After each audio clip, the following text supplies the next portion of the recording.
감사합니다. 오늘 우리에게 주신 말씀 신명기 26장입니다. 신명기 26장 1절로 4절까지 보겠습니다. 구약성경 301면에 있습니다. 신명기 26장 1절로 4절의 말씀 우리 한 절씩 교독하지요. 내 하나님 여호와께서 내게 기업으로 주어 차지하게 하실 땅에 내가 들어가서 거기에 거주할 때에 내 하나님 여호와께서 내게 주신 땅에서 그 토지의 모든 소산의 만물을 거둔 후에 그것을 가져다가 강주리에 담고 내 하나님 여호와께서 그의 이름을 두시려고 택하신 곳으로 그것을 가지고 가서 그때에 제사장에게 나아가 그에게 이르기를 내가 오늘 당신의 하나님 여호와께 아뢰나이다. 내가 여호와께서 우리에게 주시겠다고 우리 조상들에게 맹세하신 땅에 이르렀나이다 할 것이요. 제사장은 내 손에서 그 강주리를 받아서 내 하나님 여호와의 제단 앞에 놓을 것이며 아멘. 아멘. 감사합니다. 우리 옆에 있는 분들하고 인사 한번 하시죠. 잘 오셨습니다. 환영합니다. 사랑하고 축복합니다.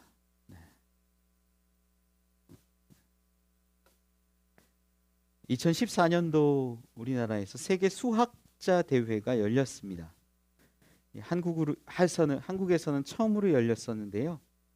우리나라에서 가장 관심 있는 과목이라고 따지면 영어 수학이거든요. 대학하고도 직결되다 보니까 수많은 사람들이 관심을 가졌어요. 한국 학생들이 외국 학생들하고 견주어서 얼마나 실력이 되는가도 궁금해했습니다. 실제로 여러 가지 평가를 했더니 한국 학생들, 고등학생들의 수학 실력이 세계에서 가장 높았습니다. 65개국을 대상으로 하는 국제 학업 성취도 평가에 따르면 이 한국 학생들의 수학 점수가 1위라는 거예요. 옥스퍼드 수학과에서 가르치기도 했고 서울대 석좌 교수를 지낸 김민영 교수님이라고 계세요. 이분이 대단한 분인데 서울대에서 최초로 조기 졸업한 분이에요.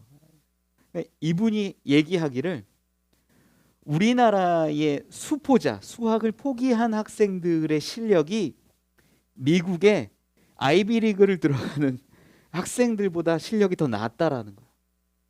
얼마나 대단한 거예요, 우리나라 수학 실력이. 그런데 이 수학 공부를 왜 하는지도 조사를 좀 했거든요. 수학 공부를 왜 할까? 이 내적인 동기, 이유를 좀 이렇게 찾아봤는데 이 조사된 모든 나라의 평균을 0으로 가정했을 때 우리나라 학생들이 내가 공부를 해야겠다라는 거는 0.2 정도밖에 안 됐어요. 이건 억지로 하고 있다라는 의미입니다. 스트레스 지수는요 굉장히 높았어요. 0.31이었고요.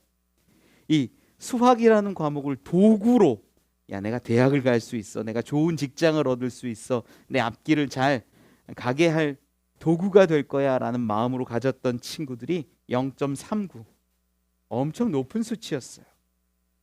그러니까 쉽게 말하면 수학은 대학 가는 도구지 내 삶에 그렇게 필요한 건 아니다라는 거죠. 그런데 열심히 공부하는 거예요.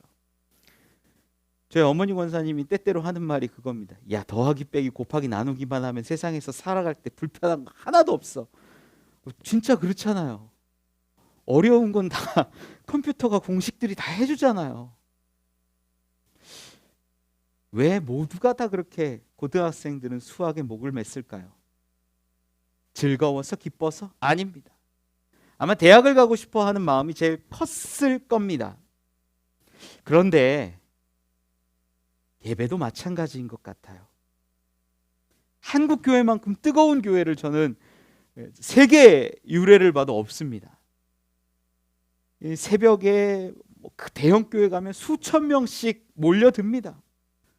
수천 명이 새벽에 기도하고 뜨겁게 부르짖고 이런 교회가요 전 세계적으로 없어요.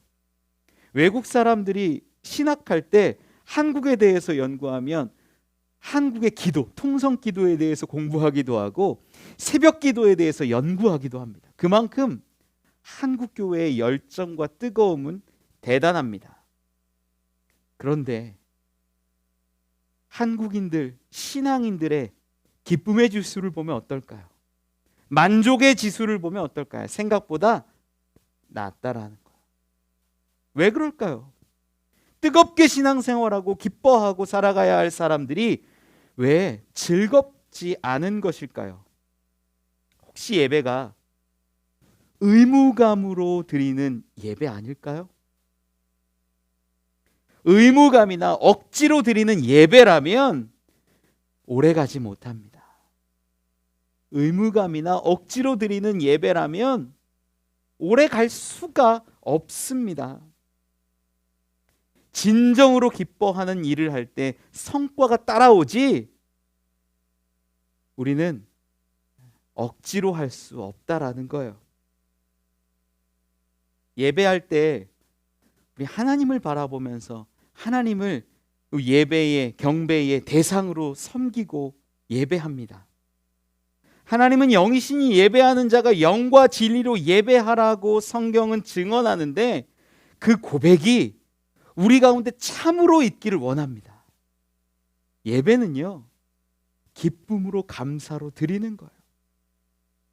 여러분들 이 자리에 나올 때 억지로 나오지 마세요. 그렇다고 나오지 말라는 얘기가 아니라 억지를 갖지 말라는 얘기예요. 오해하시면 안 돼요. 억지로 나오는 것이 아니라 주일만큼은 내가 감사로 채우고 은혜로 채우고 이런 것들을 가지고 나와야 그 예배가 참 되지, 주일 전에 싸우고 다투고 얼마나 많이 속상한 상태에서 오면 예배가 제대로 세워지지가 않습니다. 저는 여러분들이 진정한 예배자들이 되셨으면 좋겠어요. 오늘 본문에는요, 새 땅, 새로운 그 가나안, 젖과 꿀이 흐르는 그곳에서 너희가 예배해라, 감사해라, 하나님께 드려라 라는 이 명령의 말, 모세의 기록이 담겨져 있어요. 이 이스라엘이 원했던 게 가나안에 가는 거였거든요. 출애굽해서 모세와 함께 그 광야 40년 여정을 지내면서 소망했던 거 하나 있다면 가나안에 이르는 거였어요. 그곳에 갈 때 너희가 이렇게 예배해라. 그곳에 이른다면 너희가 이렇게 예배해라. 이렇게 하나님께 드려라라고 명령하고 가르치는 이야기예요. 오늘 본문에 보면 1장의 1절에 이렇게 기록하죠. 내 하나님 여호와께서 내게 기업으로 주어 차지하게 하실 땅에 내가 들어가서 거기에 거주할 때에. 2절에 보면 그렇습니다. 내 하나님 여호와께서 내게 주신 땅에서 그 토지의 모든 소산의 만물을 거둔 후에 그것을 가져다가 광주리에 담고 내 하나님 여호와께서 그의 이름을 두시려고 택하신 곳으로 그것을 가지고 가서 하나님께 드리라는 거죠. 그러니까 아직 이 모세 입장에서 가르칠 때는 이 가나안에 들어가진 않았어요. 하지만 들어간다면 너희가 이렇게 하나님께 드려라, 너희가 이렇게 하나님께 섬겨라, 이렇게 가르치고 있는 거예요. 거주할 때, 거주하게 될 때 그 토지 소산의 첫 수확 만물을 가져다가 광주리에 담아서 하나님께 드리라는 거예요. 이것이 바로 예배의 원형일 수 있다라는 거죠. 그런데 드리는데, 하나님께 드리는데 그리고 나서 쭉 이어지는 가르침이 오늘 신명기 26장에는 이어집니다. 오늘 말씀은 4절까지밖에 안 봤는데요, 5절 이하에 보면 어떤 것들이 기록되냐면, 야, 조상이 아람 사람이었는데 그 민족이 이제 애굽에 가서 크게 번성하였고 애굽 사람들로부터 인해서 큰 어려움을 겪고 환난을 겪고 중노동을 시켰는데 그 조상들이 하나님께 부르짖었다. 그때 하나님이 보시고 위험 가운데 이적을, 기사를 나타내시고 이스라엘을 인도하셨다. 그리고 이젠 이곳 가나안 젖과 꿀이 흐르는 이곳에 들어오게 하셨다. 이것을 고백하도록 시킵니다. 그 감사의 제목이 좀 독특해요. 지금 가나안에 처음 들어와서 이 농사를 짓고 첫 수확을 했잖아요. 그것을 광주리에 담아서 지금 드리려는 찰나잖아요. 그런데 무엇을 고백하고 무엇을 선포하게 하냐면 조상들이 하나님께 구원 얻었던 여정을 쭉 읊게 하는 거예요. 여러분 가만히 보세요. 야, 나에게 주신 은혜가 크다. 야, 열매가 굵고 실하다. 야, 농사가 잘 됐다. 풍년이다. 이런 것으로 감사하는 게 아니라 뭘 보고 감사하도록 하나님께 고백하라고 시키냐면 너희 조상들이 어렵게 지냈다. 그곳에서 애굽에서 나와서 하나님의 이적과 기사와 능력 가운데 이제는 가나안에 이르렀다. 젖과 꿀이 흐르는 그곳에 이르렀다. 그것을 고백하고 하나님께 드리라라고 모세가 가르친다라는 거죠. 그리고 오늘 신명기 26장 쭉 보다 보면 10절부터는 이런 기록들이 나옵니다. 그 예물과 첫 소산 만물들을 가져다가 하나님께 경배하고 레위인과 객과 고아와 과부들에게 주고 그들을 배불리며 함께 즐거워하라고 말씀합니다. 하나님은 우리에게 소나 양이나 염소 같은 고기 혹은 싱싱한 과일, 야채 이런 것을 바라는 게 아니라 그것들을 가져다가 레위인과 고아와 과부와 객과 어려운 사람들에게 나눌 것을 말씀하신다라는 거예요. 오늘 본문이 그러한 이야기들로 채워져 있습니다. 모세는 분명히 명령했어요. 새 땅에 들어가거든 가나안에 들어가거든 새 곳에서 너희가 이제는 정착하고 거주하여서 농사짓고 이제는 얻게 되거든 수확하게 되거든 과거에 있었던 그 모든 하나님의 행하심을 고백하고 선포하고 감사하고 그리고 그 모든 것들 하나님께 드려서 어려운 사람들 레위인, 객, 고아와 과부들에게 나누어 주어 그들로 배불리 먹게 하고 함께 즐거워해라. 여러분 이 말씀 가운데 진정한 예배의 모습이 있습니다. 예배하면 어려운 게 아니에요. 예배는 감사와 기쁨과 나눔과 잔치의 자리가 되어야 한다라는 거죠. 새 땅의 새 예배 오늘 본문을 통해서 우리가 함께 나누고 은혜 받기를 원합니다. 첫 번째 은혜 나누었으면 하는 것은요. 새 예배는 감사라는 겁니다. 하나님은 새로운 땅에서 새로운 시작을 하는 이스라엘에게 이제 수확을 거둔 그들에게 그 첫 수확을 가져다가 하나님께 감사로 이 광주리에 담아 드리라고 명령하세요. 광주리에 담아서 드린 거 보면 야채나 과일이나 막 이런 것들이었을 거예요. 그런데 첫 수확 만물을 가져다가 하나님께 드리는 그 가운데 고백하는 내용이 예전에 우리 조상들을 구원하신 내용이라는 거예요. 여러분 이게 좀 이상해요. 어울리지 않아요. 맞지 않아요. 조상이 아람 사람이었다라는 것, 애굽에서 번성했는데 그곳에서 중노동으로 어려움을 겪었다라는 것, 이스라엘이 부르짖자 하나님이 돌아보셨다라는 것, 이적과 기사로 인도하여 내시고 이제는 가나안에 들어오게 하셨다라는 것. 이걸 왜 고백하게 할까요? 우리가 감사의 제목을 나누자고 하면 나에게 지금 있는 것들을 나눌 때가 얼마나 많아요. 하나님이 나에게 이렇게 해주셨습니다. 하나님이 나에게 이렇게 해결해 주셨습니다. 이걸 고백하는데 지금 모세가 가르치고 있는 감사와 예배의 원형은요, 바로 구원에 있다라는 거예요. 여러분 무엇을 기뻐하십니까? 야, 올해 풍년이다. 야, 올해 농사가 잘 됐다. 이걸 기뻐하라는 게 아니라 지금 너희가 수확한 그것이 흉년일지라도 가뭄일지라도 그것으로 인해서 감사한다면 감사할 수 없겠지만 너희의 조상을, 너희 민족을 구원한 하나님을 바라보아라. 그리고 감사하라고 명령하신다라는 거예요. 하나님이 얼마나 멋진 분인지 몰라요. 이스라엘을 그 애굽에서 구원해서 이 가나안까지 이르는 과정 가운데 하나님의 그 정말 아름다움이 성경 가운데 수없이 드러납니다. 우리 많이 아는 장면 가운데 그 이스라엘이 애굽에 처음 나왔을 때 홍해 가르는 장면 기억하잖아요.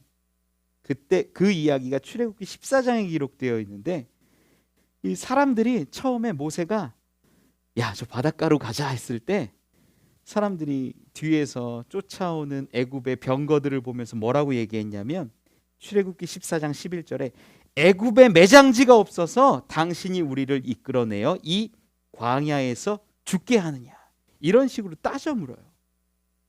그런데 모세는요, 광야의 지리에 있어서는 도 같은 사람이에요. 거기에서 오랫동안 양쳤던 사람이에요. 광야에서 길과 지리를 정말 잘 아는 사람이었어요. 처음에 갔던 곳이 바닷가가 아니었어요. 성경에 분명히 기록하는데 출애굽기 14장 2절 3절에 보면 이렇게 기록합니다. 이스라엘 자손에게 명령하여 돌이켜 바다와 믹돌 사이에 비하히롯 앞 곧 바알스본 맞은편 바닷가에 장막을 치게 하라. 지금 다른 데 가고 있었어요. 그런데 돌이켜서 바다와 믹돌 사이에 장막을 치게 하라고 하나님이 명령하신 거예요. 그리고 3절에 이렇게 기록해요. 바로가 이스라엘 자손에 대하여 말하기를 그들이 그 땅에서 멀리 떠나 광야에 갇힌 바 되었다 하리라. 바로의 마음을 예상하시는 하나님의 모습이 이 3절에 기록된 거예요. 그걸 보고 이 바로가 쫓아온 겁니다. 지금 뭐 한 거예요? 하나님이 애굽의 병거를, 애굽의 군사들을 멸절하려고 이미 바닷가 앞에 진을 치게 하셨다라는 거예요. 하나님의 계획은 한치의 오차도 없다라는 거죠. 그런데 수많은 사람들이 두려워하고 왜 우리를 여기서 죽게 하냐고 그렇게 소리쳤던 겁니다. 이런 것뿐만 아닙니다. 하나님이 이스라엘을 이끄실 때 어떤 일이 있었냐면, 또 여호수아가 막 싸우고 이기고 그러면서 한참 전쟁 가운데 요단강을 건너는 장면이 나와요.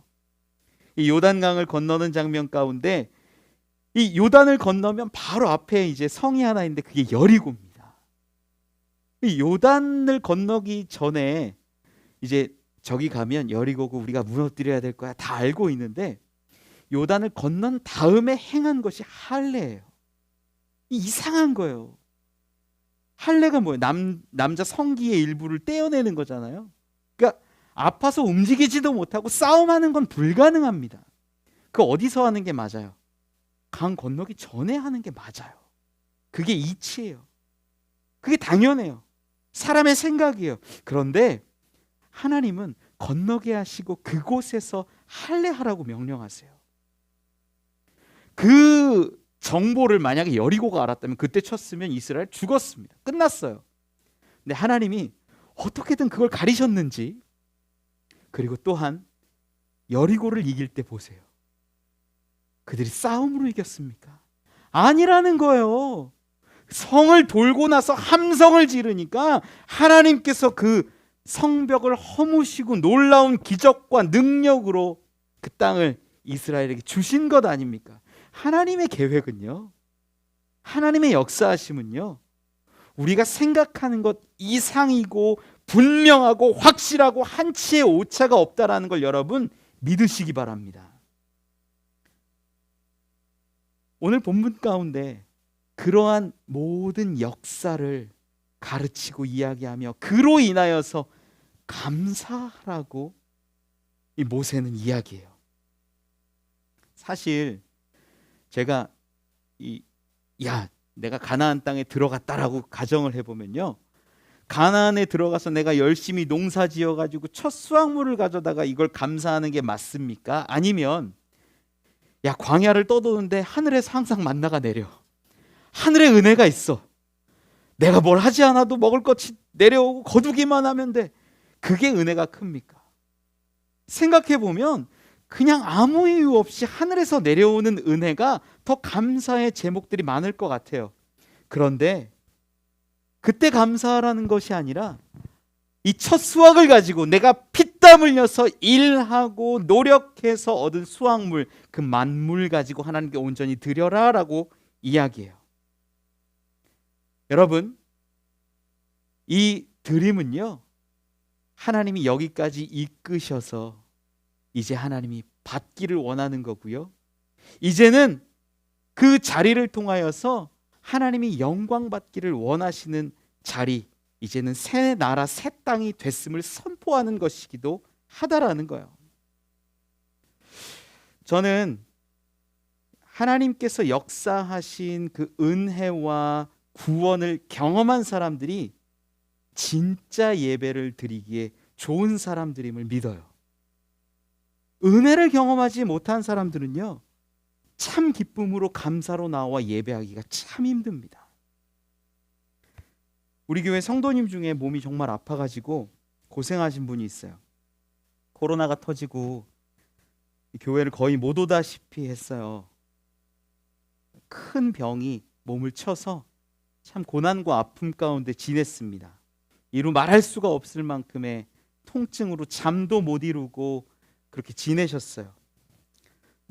그분께 이제 기도도 해드리고 권면도 하고 이야기도 많이 했지요. 연말쯤 됐을 때 그 기부금 영수증을 좀 해달라고 연락이 왔어요. 기부금 영수증 내역을 좀 뽑아 보니까 교회 많이 못 와서 못 오기도 했기에 금액이 크지 않았어요. 마음이 너무 안타까운 거예요. 그 가정이, 그분이. 그래서 넉넉하게 기부금 영수증을 해드렸어요. 이게 불법일 수도 있어요. 영상으로는. 그렇게 해드렸어요. 그런데 이분이 전화가 온 거예요. 목사님,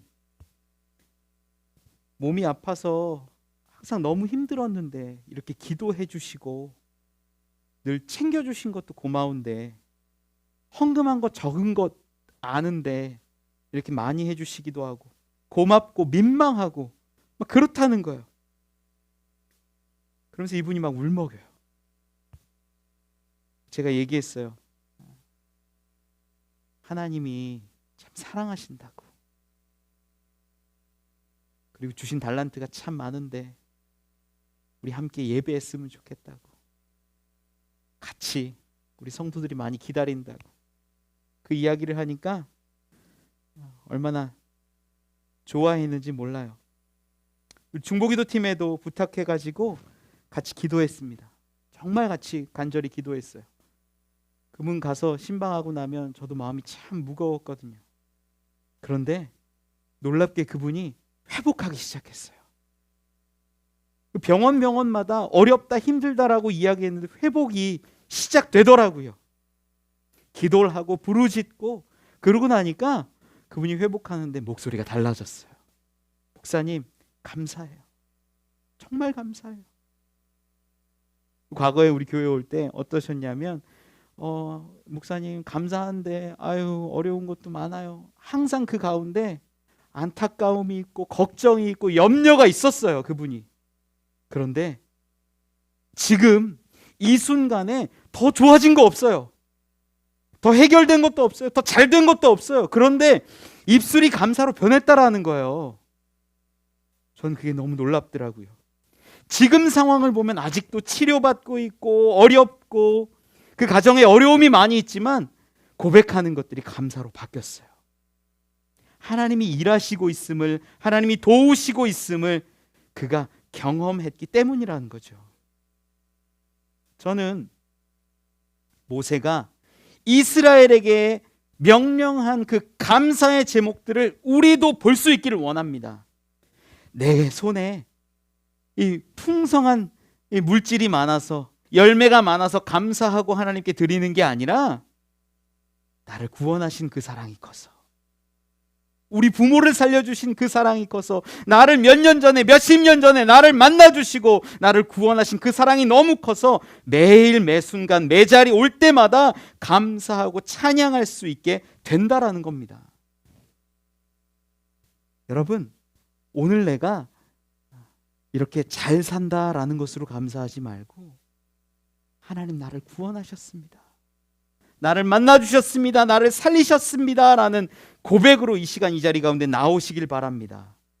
그것이 과거에 행하신 그 구원의 은혜로 인하여 하나님께 나와 예물 드리고 선포하는 새 예배의 모습이라는 겁니다.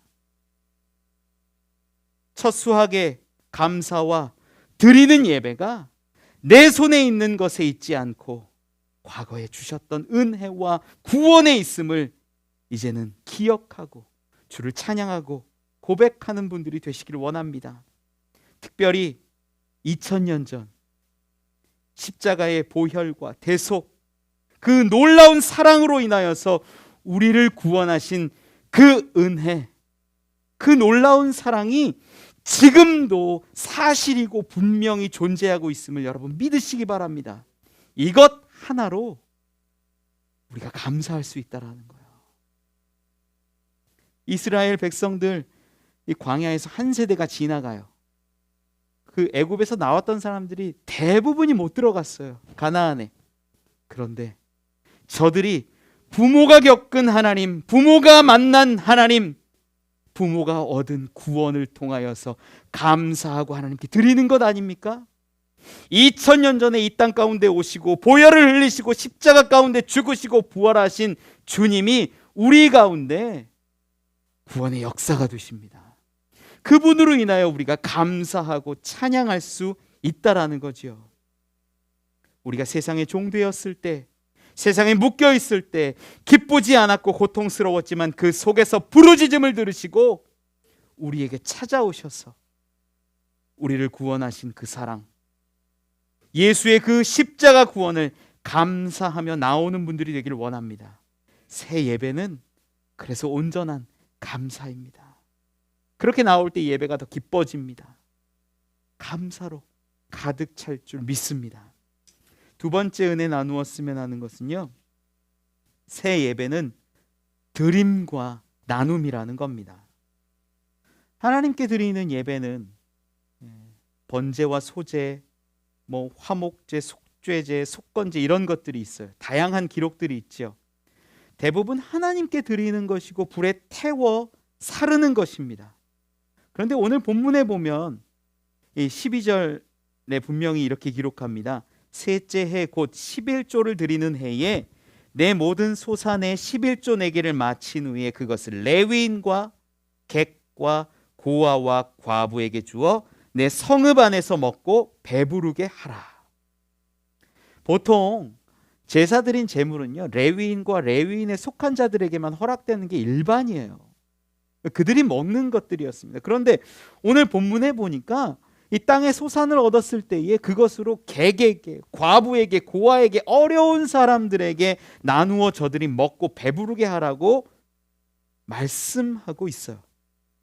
이 레위인들, 고아, 과부, 객 이런 사람들은요, 기업이 없는 사람들입니다.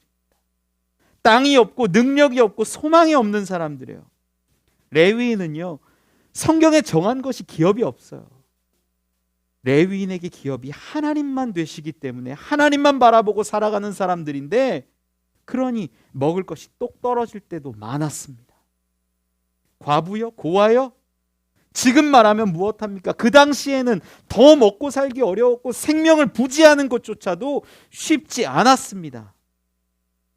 그런 사람들에게 놀랍게도 하나님께 드려진 성물을 나누라 말씀하세요. 여러분, 이거는 놀라운 이야기예요. 보통 레위인만, 하나님을 기업으로 삼은 자들만 먹게 하셨는데, 이 놀라운 나눔이 이제는 그 선을 넘어서 벽을 넘어서 고아들에게, 과부들에게, 객에게, 전혀 하나님을 모르는 것 같은 객에게조차 그 물질이, 그 성물이 들어가게 되었다라는 거예요. 저들에게 하나님께 드려진 11조를 나누고 함께 먹고 배부르게 하라는 것은 어떤 의미일까요? 바로 하나님께서 예물로 받으신 것, 당신께서 받으신 당신의 것으로 그 공동체와 그 나라를 세우기 원한다라는 것입니다. 예물을 드리고 예배를 드리고 첫 수확을 드리며 만물을 드리는 새 예배의 모습은 하나님께서 당신의 나라를 이루실 때 동참하라는 것입니다. 하나님은요, 여러분들에게 돈 받기를 원하지 않으세요. 하나님이 계좌가 있어서 야 여기에 입금하면 나한테 주는 거다, 그렇지 않아요. 하나님 고기를 먹고 싶어 하는 분이 아니에요. 하나님은 싱싱한 과일이나 야채, 채소 이런 것들을 바라는 분이 아니에요. 하나님은 영이신이 고백했잖아요. 우리가 드리면 그것이 하나님의 것이 되고 그것을 가지고 과부와 고아와 객과 레위인들을 섬겨 그들로 먹게 하고 배부르게 하고 그들을 살려내라라는 뜻입니다. 이건 하나님이 살리신 거예요. 우리가 드린 것으로 인하여서 하나님의 것이 되고 하나님이 역사하셔서 그 나라를 위해, 그 공동체를 위해, 그 백성을 위해 하나님이 일하시는 행위가 된다라는 겁니다. 만나는 하늘에서 내려 모든 자에게 동일하게 공급한 은혜지만 하나님께서 이루신 하나님 나라는 우리와 함께 만들어가길 원하시는 거예요. 하나님이 전적으로 그 전에 주셨지만 이제 새 땅에 이르르면, 젖과 꿀이 흐르는 그곳에 이르르면 너희 내 백성 아니니 우리 공동체 함께 만들어가자. 우리 안에 어려운 사람들을 돌아보고 죽어가는 사람들을 살려내고 고아와 과부들을 위해서 우리가 희생하는 것, 레위인들을 위해서 섬기는 이 모든 것들이 하나님의 나라를 위한 일이었다라는 겁니다. 예수님은 하나님 나라를 위해서 기도할 때 이 땅에 하나님의 나라가 임하기를 기도하셨어요. 하나님 나라는요, 가는 곳에도 있지만 하나님 나라가 임하는 것도 분명한 하나님의 나라임을 예수님이 기도 가운데 보여주셨어요. 그 나라를 원하고 계세요. 우리의 드림으로, 우리의 나눔으로. 그 완전한 드림, 새로운 하나님 나라를 위한 드림이 예수 그리스도였습니다. 모세는 이스라엘에게 11조와 첫 수확 만물을 드리기를 명하였지요. 예수님은 온 삶을 드리셨어요. 당신을 드려 모든 사람을 먹이시고 구원하신 분이 예수 그리스도라는 겁니다. 히브리서 9장 26절에 기록합니다. 그가 세상을 창조한 때부터 자주 고난을 받았어야 할 것이로되 이제 자기를 한 단번에 제물로 드려 죄를 없이 하시려고 세상 끝에 나타나셨느니라. 우리의 삶은 고아와 같고 과부와 같고 객과 같은 인생들입니다. 오직 주의 은혜가 아니면 살 수 없는 레위인들하고 우린 비슷하다라는 거예요. 그때에 우리 주 예수 그리스도께서 당신을 들이심으로 우리에게 생명을 주시고 예수 그리스도께서 당신의 피를 흘림으로 우리에게 영생과 하나님 나라를 주셨다는 것입니다. 그것이 단번에 드리신 예배, 예수 그리스도가 직접 드려진 예배라는 거예요. 주님이 주셨고 그 구원의 생수를 흘려보내심으로 우리가 구원을 얻고 나음을 입었습니다. 어려운 때에 우리를 살리셨고 나그네 된 우리 가운데 먹이신 것이 주의 드림 가운데 놀랍게 우리가 되었다라는 겁니다. 예수님이 드리신 예배로 우리가 생명을 얻었습니다. 우리도 이제는 그 예배를 드리며 살아갈 수 있기를 원합니다. 그렇게 예배는 예수님을 따라 걸어가며 예수님이 행하신 것들을 함께 하는 것이 예배입니다. 과거의 죄를 사하며 드리는 제사는 이미 단번에 드리신 주 예수 그리스도의 제사로 완성되었습니다. 이제 우리에게 요청되는 것은 드림이고 나눔이며 우리 주변에, 우리 옆에 있는 사람들, 어려운 사람, 죽어가는 사람, 고아와 과부, 레위인들, 객들을 돌아보고 사랑하는 것임을 믿으시기 바랍니다. 그것이 진정한 새 땅, 새 나라, 하나님의 나라를 살아가는 사람들이 드려야 할 예배라는 겁니다. 이스라엘 사람들은 애굽을 나설 때까지만 해도 적과 꿀이 흐르는 가나안에 이르면 다 될 거라고 생각을 했을 수도 있어요. 거기가 최종 목적지다라고 여겼을 수 있어요. 야, 그곳에만 이르면 모든 것이 해결될 거야. 유토피아 같은 곳으로 상상할 수 있습니다. 그런데 역사를 보면 가나안에 이르러서도 계속 싸우고 다투고 뺏고 뺏기는 역사가 반복되지 않습니까? 하나님 나라는 가나안에 이르렀다고 결코 끝이 아닙니다. 오히려 그때부터가 하나님 나라의 시작인 것입니다. 많은 사람들이 신앙생활의 끝은 천국 가는 거라고 생각해요. 천국 가면 끝나. 하나님 나라, 하늘 나라 가면 끝이야. 하지만 천국 가고 하나님 나라에 이르는 것은 끝이 아니라 시작입니다. 그곳에서 우리의 섬김과 우리의 나눔과 우리의 찬양과 우리의 감사가 가득할 때 그것이 하나님 나라가 된다라는 거예요. 저는 여러분들이 하나님 나라를 이 땅에서도 살아가고 우리가 죽어서도 갈 수 있는 자들이 되기를 원합니다.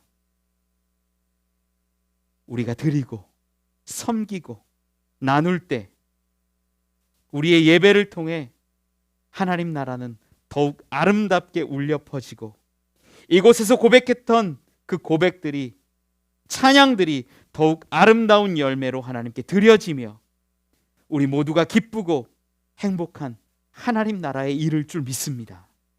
드림과 나눔으로 새 예배를 드려 하나님 나라를 이루어 가길 소망합니다. 말씀을 맺습니다. 김권섭 작가의 마중물이라는 에세이가 있어요. 그 내용에 보면 사막에 한 사람이 끝없이 펼쳐진 그 사막 가운데 홀로 걸어갑니다.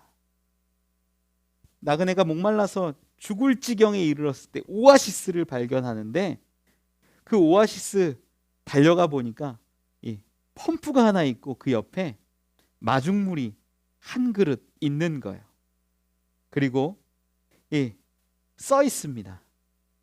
이 마중물을 펌프에 넣고 물을 솟아오르게 하십시오. 그리고 마음껏 마시고 담아가시되 뒷사람을 위해 마중물 한 바가지를 남겨놓으십시오. 만약에 성격이 급한 사람 같으면 그 마중물 단숨에 들이킬 수도 있어요. 악한 사람 같으면 내가 펌프질 해갖고 물 먹고 채운 다음에 마중물 안 놓고 갈 수도 있어요. 하지만 지혜로운 나그네는 그 한 바가지 물을 펌프에 붓고 펑펑 솟아나는 물을 얻은 뒤에 마중물도 남겨 놓을 것입니다. 어려운 처지 가운데 새 나라, 새 땅, 하나님 나라를 살아가길 원하시거든 감사하는 삶을 사십시오.